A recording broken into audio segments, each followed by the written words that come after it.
possamos começar esta palavra. Pai amado, Pai querido, em nome de Jesus, Senhor, eu consagro a Ti esta live. Pai, em nome de Jesus, eu peço, Pai, que o Senhor abra os olhos do coração, que o Senhor abra os olhos do entendimento dos meus irmãos e de todos aqueles que assistirão esta live, Pai. Senhor, que o Senhor possa trazer a revelação da Sua palavra, Senhor, em nome de Jesus, porque a Tua palavra declara, Senhor, que ela é mais afiada que uma espada de dois gumes, Senhor, chegando a ponto de penetrar juntas ossos de medula. E ela não, a sua palavra, Senhor, não sai da sua boca sem antes fazer aquilo que lhe apraz. Em nome de Jesus, Senhor, que a tua palavra, Senhor, encontre corações sedentos, Pai. Senhor, que essa palavra possa falar ao coração dos meus irmãos. Fala comigo. Fala por mim, fala através de mim, Pai. Espírito Santo de Deus, eu consagro a Ti a minha voz, o meu intelecto, as minhas emoções, a minha voz, usa-me conforme lhe apraz, Espírito Santo de Deus, não deixa eu te atrapalhar. Que o nome do Senhor Jesus seja glorificado, seja exaltado nesta live, Pai. Em nome de Jesus, Pai, abençoa cada lar, abençoa cada família aqui representada, Senhor. Que as bênçãos celestiais que enriquecem não trazem dores, Senhor, seja derramada, Senhor, sobre os seus filhos, sobre todos, Pai, que assistirem essa live, Senhor, em qualquer momento que seja, em nome de Jesus, amém. Glória a Deus, aleluia. Louvado seja o Senhor, amém? Abra comigo, se você está com a sua Bíblia, abra comigo no livro de 2 Samuel 21. Nós estaremos falando sobre Rispa hoje. Como eu estava dizendo, Rispa foi uma das mulheres, uma das concubinas de Saul. E Saul, ele foi um homem muito cruel. Saul era muito cruel. E aqui no versículo 21 de 2 Samuel, a palavra, essa era uma época onde havia muitas guerras e constantemente Deus castigava o povo por desobediência. Então, aqui no livro de 2 Samuel 21, a partir do versículo 1, a palavra declara: durante o reinado de Davi, houve uma terrível fome que durou 3 anos, e o rei consultou o Senhor a esse respeito. O Senhor disse: a fome veio por causa de Saul e sua família. São culpados de terem matado os gibeonitas. Aqui, Davi, ele já está como rei. Saul já tinha morrido. Davi já tinha sido colocado como rei tanto sobre Judá como sobre Israel. E ocorreu um período de cerca de 3 anos. E Davi, ele era um homem muito temente a Deus. Tudo que Davi ia fazer, ele antes consultava ao Senhor, conforme está na palavra de Deus. Quando Moisés foi ali passar o poder para Josué, Deus falou que era para Moisés impartir sobre Josué, né? E que Josué, ele deveria, tudo que ele fosse fazer, ele deveria consultar ao Senhor antes de fazer. Só que quando Josué entrou na terra prometida, logo após a morte de Moisés, eu preciso falar para vocês para que vocês se situem. Quando Josué entrou na terra prometida, logo após a morte de Moisés, Shalom, Yuri, seja bem-vinda, minha amada, preciosa, louvado seja o Senhor. Shalom, Pedro, bem-vindo. Quando Josué, assim que ele entrou na terra prometida, os povos ali ao redor já sabiam de tudo o que Deus tinha feito pelo seu povo, pelos israelitas ali, antes de eles entrarem na terra prometida. A forma como Deus tinha destruído o rei de Seom e o rei de Bazã. E tinha um povo, e todos naquela região, eles tinham medo dos israelitas. Só que teve um povo que, abra comigo no livro de Josué 9. Josué 9. Alguns reis, eles se uniram para lutar contra os israelitas. Só que os gibeonitas, eles tiveram medo, porque eles... Obrigada, minha amada. Os gibeonitas, eles tiveram medo, porque eles sabiam de tudo que Deus tinha feito, da forma como Deus tinha aberto o Mar Vermelho, da forma como Deus tinha aberto o Rio Jordão. E o que eles fizeram?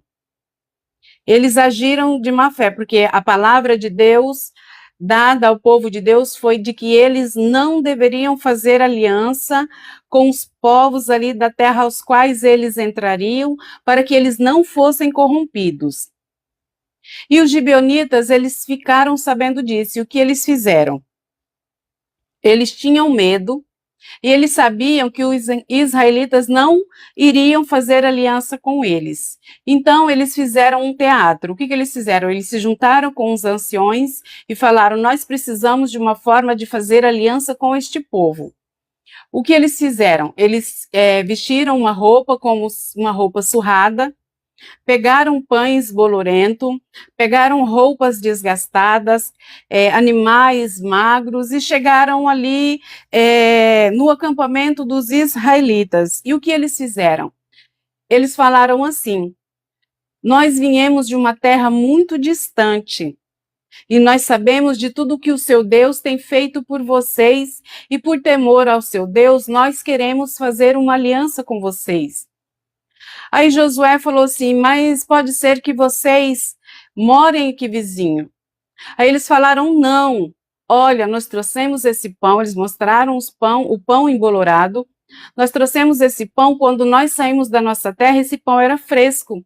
A viagem demorou tanto que este pão já está embolorado. Olha, as nossas roupas eram novas, os nossos calçados estão todos gastos. Só que Josué não consultou o Senhor. Josué foi junto aos anciões, conversou com os anciões e eles fizeram uma aliança com os gibeonitas sem consultar a Deus. Aleluia! No Josué 9,14, a palavra declara: os israelitas examinaram as provisões deles, mas não consultaram o Senhor a respeito. Josué fez um tratado de paz com aqueles homens e garantiu que pouparia a vida deles. E os líderes da comunidade confirmaram o acordo com um juramento. E o juramento feito com o nome do Senhor, ele não poderia ser quebrado. 3 dias depois de fazerem esse tratado, os israelitas descobriram que, na verdade, os gibeonitas viviam ali perto. Partiram de imediato naquela direção, e em 3 dias chegaram às cidades dos gibeonitas, chamadas Gibeon. Quefira, Beerode e Kiriat Jearim. Contudo, não atacaram as cidades, pois os líderes da comunidade haviam feito um juramento em nome do Senhor, o Deus de Israel. Então, Davi, todas as vezes que ele saía em batalha, tudo que ele ia fazer, antes de ir, ele consultava a Deus se ele deveria ir, se Deus estaria com ele, se era da vontade de Deus. Josué deveria agir da mesma forma, só que na primeira oportunidade que teve, ele não consultou a Deus. Ele conversou com as pessoas, consultou os anciões, os líderes ali, fizeram um acordo com o povo ao qual o Senhor proibiu que fosse feito o acordo, e dessa forma eles estavam presos com os gibeonitas através do juramento. Aqui, no capítulo 21, durante 2 Samuel 21. Durante o reinado de Davi, houve uma terrível fome que durou 3 anos, e o rei consultou o Senhor a esse respeito. O Senhor disse: a fome veio por causa de Saul e da sua família. São culpados de terem matado os gibeonitas.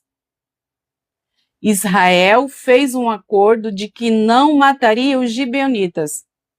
Foi um acordo feito diante da presença do Senhor. Mas Saul, ali quando ele era rei, a primeira coisa que ele fez foi tentar eliminar os gibeonitas do meio do povo de Israel. Porque a palavra de Deus falava que o povo de Deus não poderia morar junto com o povo daquela terra.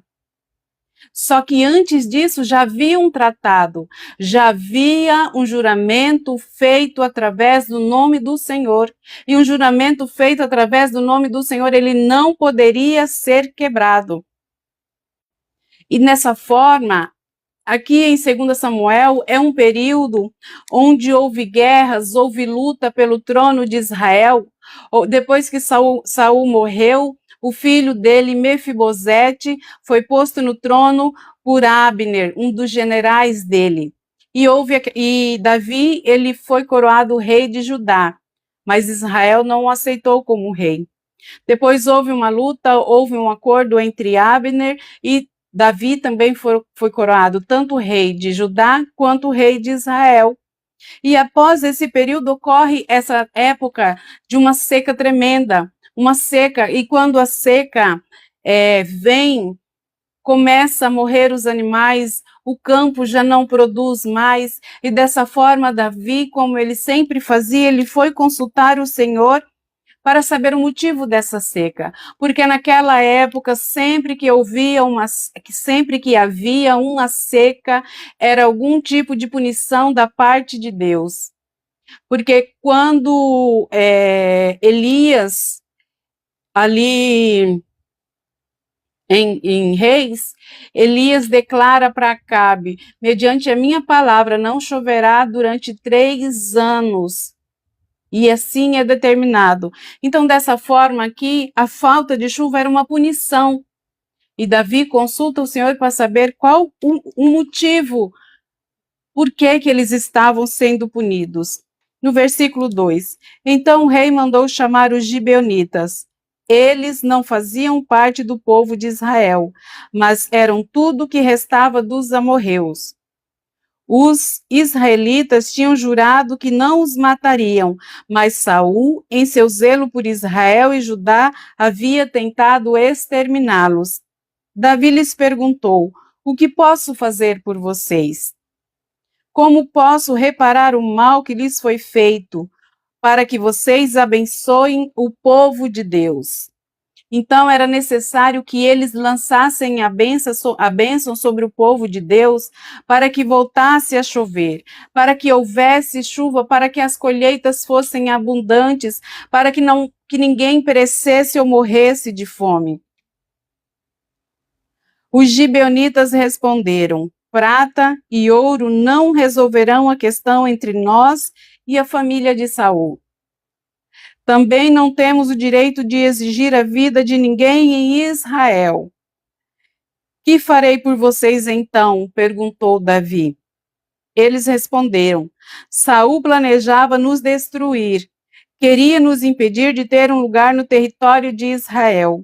Portanto, entregue-nos 7 dos filhos de Saul, para que os executemos diante do Senhor em Gibeá, no monte do Senhor.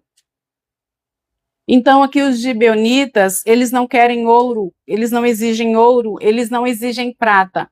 Eles querem, conforme a lei de Italião, olho por olho, dente por dente.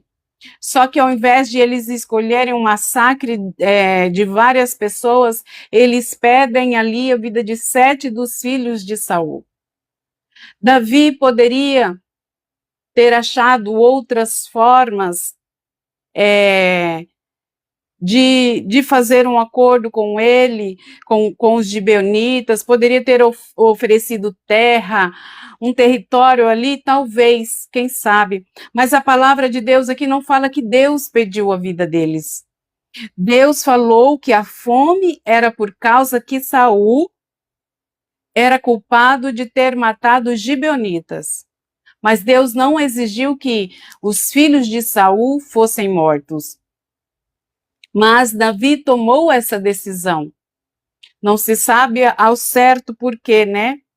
Mas essa foi a decisão dele. Está bem, disse o rei, farei o que me pedem. O rei poupou a vida de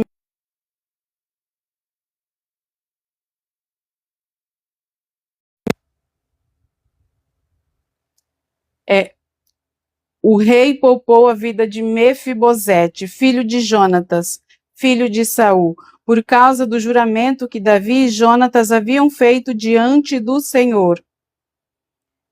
Em 1 Samuel, no versículo 20, nós podemos ver esse juramento que Davi fez com Jonatas. 1 Samuel 20, no versículo 15. Jonatas e Davi estão conversando. Trate minha família com esse amor leal, mesmo quando o Senhor eliminar da face da terra todos os seus inimigos. Então Jonatas assumiu um compromisso solene com Davi e sua descendência e disse: que o Senhor destrua todos os inimigos de Davi. E Jonatas fez Davi reafirmar seu juramento de amizade, pois Jonatas o amava como a si mesmo. Jonatas e Davi, eles tinham uma amizade como se fossem irmãos. E antes de Jonatas morrer, Jonatas, filho de Saul, Davi jurou que protegeria a família de Jonatas. E aqui o versículo 7 declara: o rei poupou a vida de Mefibosete, filho de Jonatas, filho de Saul, por causa do juramento que Davi e Jonatas haviam feito diante do Senhor. Contudo, entregou-lhes Armone e Mefibosete, os dois filhos de Saul, com Rispa, filha de Aiá. Também entregou-lhes os 5 filhos de Merabe, filha de Saul, esposa de Adriel, filho de Barzilai de Meolá. Os homens de Gibeon os executaram no monte diante do Senhor. Os 7 foram mortos no mesmo tempo, no início da colheita da cevada. Então Davi procura os gibeonitas e pergunta a eles o que eles querem para que eles abençoem o povo de Israel, para que a seca cesse e as chuvas voltem a cair ali, porque o povo provavelmente estava morrendo de fome. E os gibeonitas, eles exigem 7 homens dos filhos de Saul como punição, como sacrifício da vida deles, para que eles pudessem abençoar o povo de Deus. E dessa forma, Davi, ele exclui Mefibosete, filho de Jonatas, e escolhe os filhos de Merabe e os filhos de Rispa. E isso é feito, os 7, eles são assassinados, e no início da época da cevada. Por que eu estou falando no início da época da cevada? O início da época da cevada é mais ou menos em abril, o início da colheita. Então, eles foram mortos mais ou menos em abril. As chuvas, elas vieram mais ou menos uns 6 meses depois. Durante todo esse período, Rispa, a mãe de Armone e de Mefibosete, ela ficou ali, cuidando dos corpos dos seus filhos. Então Rispa, filha de Aiá, estendeu um pano de saco sobre uma rocha e ficou ali todo o período da colheita. Não deixou que as aves de rapina despedaçassem os corpos deles durante o dia e impediu os animais selvagens de os devorarem durante a noite. Então pense numa cena. Os seus filhos são assassinados, é tirada a vida e os corpos deles são deixados ali ao vento, sem ser enterrado, como se fosse um troféu dos gibeonitas por aquilo que Saul havia feito contra eles. Porque havia um juramento que protegia os gibeonitas. Foi um juramento feito através de engano? Foi. mas ainda assim foi um juramento feito diante de Deus. Saul, ele não poderia tirar a vida dos gibeonitas, e quando ele fez isso, tentando destruir, tentando exterminar os gibeonitas, o Senhor veio com o poder, porque foi quebrado o juramento feito com o nome de Deus. O Senhor impediu as chuvas de cair durante 3 anos, o povo estava morrendo de fome. E foi exigido aquele sacrifício. E aqueles 7 homens foram sacrificados. Mas independente disso, independente do que tinha sido feito, independente do que aconteceu, nós estamos falando de uma mãe. Nós estamos falando de Rispa. Uma mãe que ela já era viúva, ela tinha perdido o seu esposo, Saul já estava morto. Ela tinha os 2 filhos para cuidar dela. E agora, com a morte de Saul, ela não tinha nem o esposo para cuidar dela e nem os filhos. Naquela época, a mulher ela tinha que ser cuidada ou pelos filhos ou pelo esposo.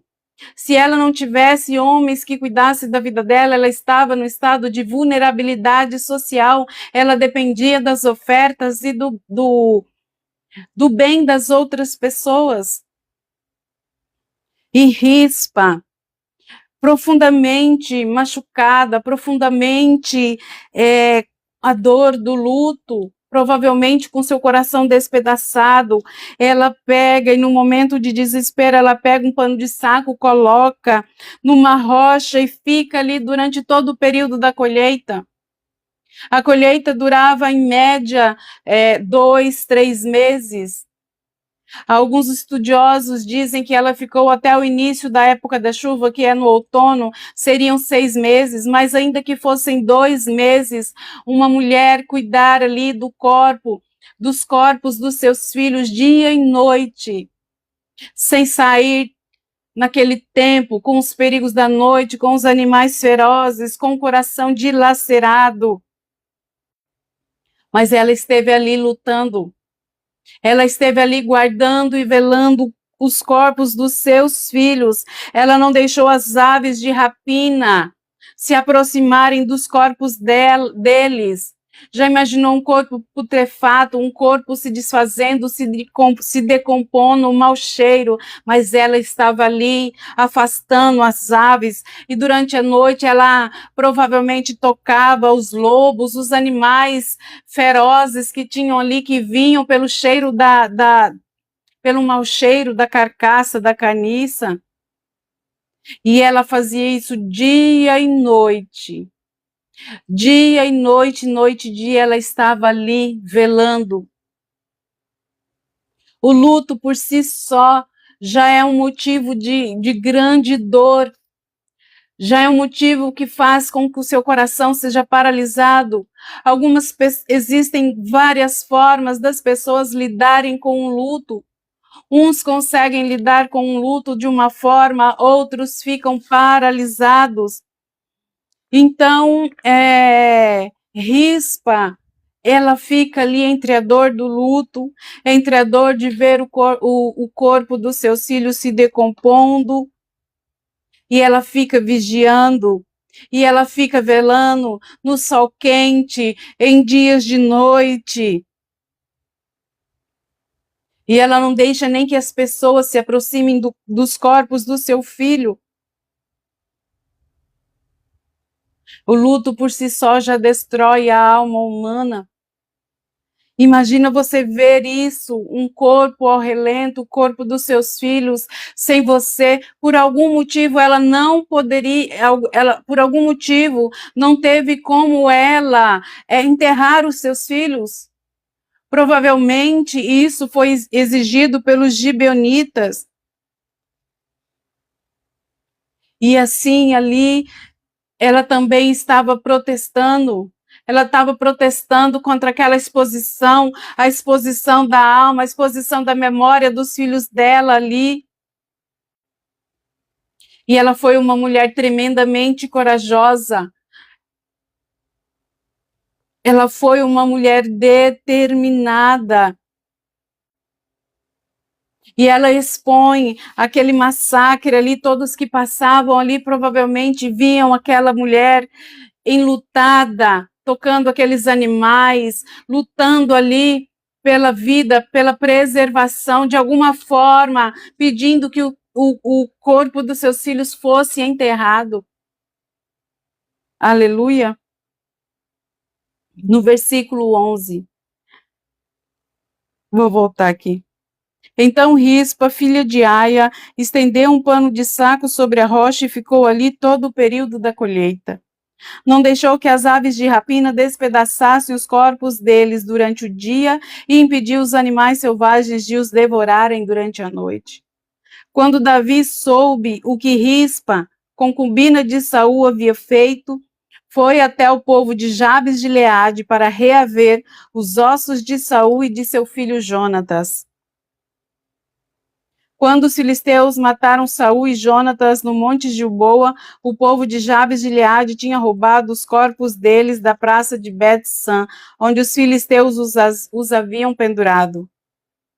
Davi trouxe os ossos de Saul e de Jonatas, e também os ossos dos homens que os gibeonitas haviam executados. O rei ordenou que os ossos de Saul e de Jonatas fossem enterrados na sepultura de Quis, pai de Saul, na cidade de Zela, na terra de Benjamim. Então, a notícia de que Rispa, a concubina de Saul, estava ali velando os corpos dos seus filhos dia e noite. Não sabia se ela se alimentava, se alguém trazia alimento para ela, como que ela fazia suas necessidades, como que ela se higienizava, se ela estava ali dia e noite velando por aqueles corpos, lamentando a morte dos seus filhos, velando para impedir que animais ferozes, para impedir que pessoas roubassem o corpo deles. E essa notícia chegou ao rei. Chegou ao rei a notícia de que a mãe daqueles homens que foi sacrificado estava ali lutando para que o corpo deles não fosse profanado, para que eles tivessem direito ao enterro digno. E quando Davi soube disso, ele vai e faz um enterro. O rei ordena que os ossos de Saul, de Jonatas e de mais esses 7 filhos sejam recolhidos e levados para um enterro digno. E dessa forma, a dor daquela mãe de ver aqueles corpos ali sem vida é cessada.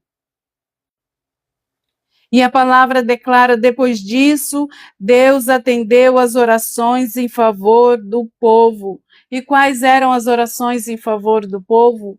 Que houvesse chuva. Que a chuva fosse derramada na terra, porque eles estavam passando por um período de seca de 3 anos. Aqui onde eu moro, no Mato Grosso, às vezes fica um período de seca prolongada de meses, a situação já fica difícil, a água já começa a ser racionada. Imagina um período de 3 anos sem chuva. As colheitas não vingam, há fome na terra, os animais morrem. Mas isso aconteceu por causa do pecado de Saul, porque Saul descumpriu uma promessa que foi feita em nome de Deus. E Deus só mandou a chuva depois que os corpos dos filhos de Rispa foram enterrados. A chuva não veio assim que eles foram mortos, não, a palavra não fala. Os 7 foram mortos no mesmo tempo, no início da colheita da cevada. Então Rispa, filha de Aia, estendeu um pano sobre uma rocha e ficou ali todo o período da colheita, cuidando. E a palavra fala, depois o rei ordenou que os ossos de Saul e de Jonatas fossem enterrados na sepultura de Quis, pai de Saul, na terra de Benjamim, junto com os ossos dos homens dos filhos de Rispa, os filhos de Merabe. Depois disso, depois que eles foram enterrados, Deus atendeu as orações em favor do povo. Deus também não se agradou de ver aqueles corpos ali expostos, porque se ele tivesse se agradado assim que eles foram mortos, tinha vindo chuva. Mas só veio a chuva depois que eles foram enterrados dignamente, depois que a dor daquela mãe foi considerada, depois que a dor de Rispa, que ficou ali firmemente zelando pela vida dos seus filhos, no meio do seu luto, no meio da sua dor. E quantas vezes nós temos que engolir o nosso luto e ir em busca de justiça, em busca de luta, continuar a nossa vida como se nada tivesse acontecido. Muitas pessoas que passam pelo luto, elas não conseguem, elas se sentem paralisadas, elas não conseguem aceitar e deixar que aquela pessoa se foi. E Rispa, ela nos lembra da dignidade com que tem que ser tratada o ser humano, ainda que na morte. Tem que haver um enterro digno.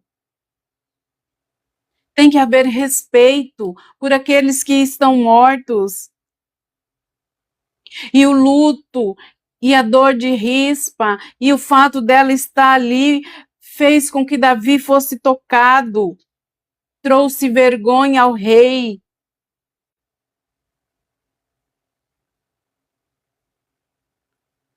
A insistência dela fez com que o rei olhasse para ela de alguma forma e que desse o enterro digno aos seus filhos, à sua família.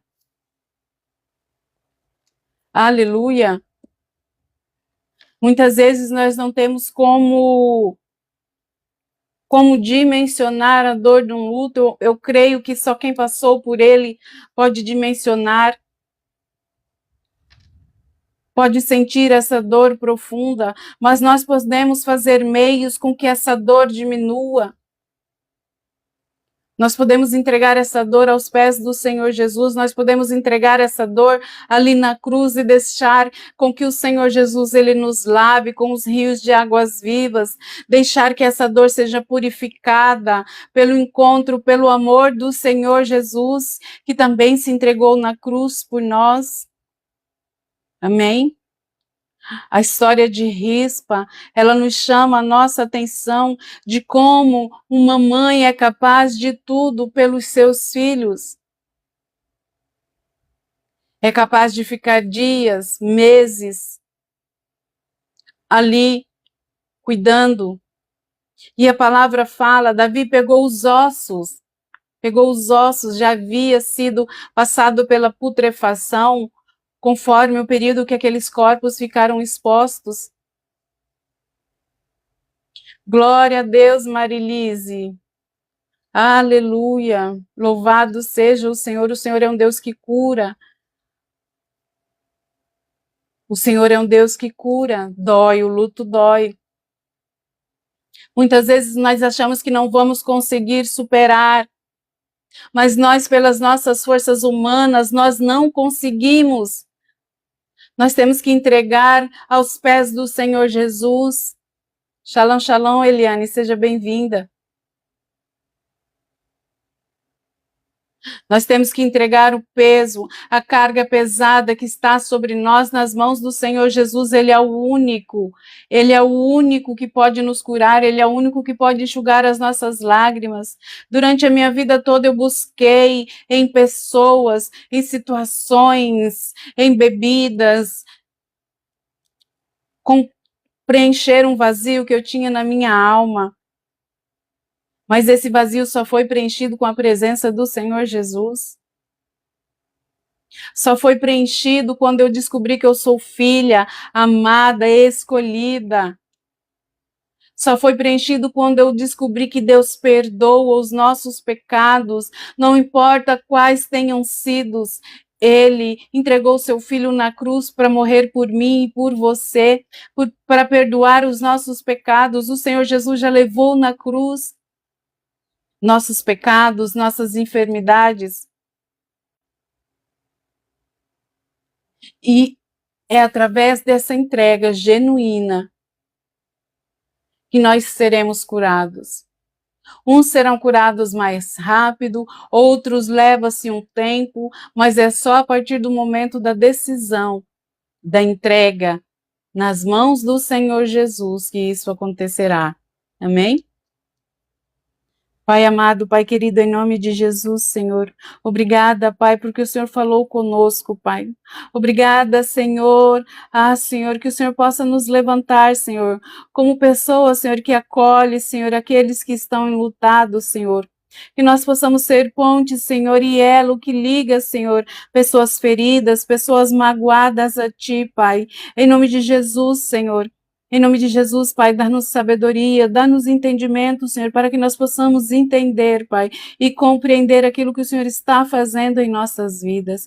Que o Espírito Santo de Deus possa tocar o coração de todos, de cada um que assistir essa live, Pai, em nome de Jesus. Que a paz do Senhor Jesus, que excede a todo entendimento, seja derramado em cada coração, em cada vida, em cada alma, em cada espírito, Pai. Senhor Jesus, eu te glorifico, porque o Senhor me salvou, porque o Senhor me curou, porque o Senhor se entregou por mim naquela cruz. E hoje há vida em minha vida. Pai, eu te amo. Obrigada, Deus Todo-Poderoso. Obrigada, Senhor Jesus, Santo, Santo, Santo, Santo. Que essa live, Pai, seja para honrar e glorificar o seu santo nome. Em nome de Jesus, amém. Aleluia. Shalom, shalom, obrigada pela sua presença. Deus te abençoe e até amanhã, em nome de Jesus.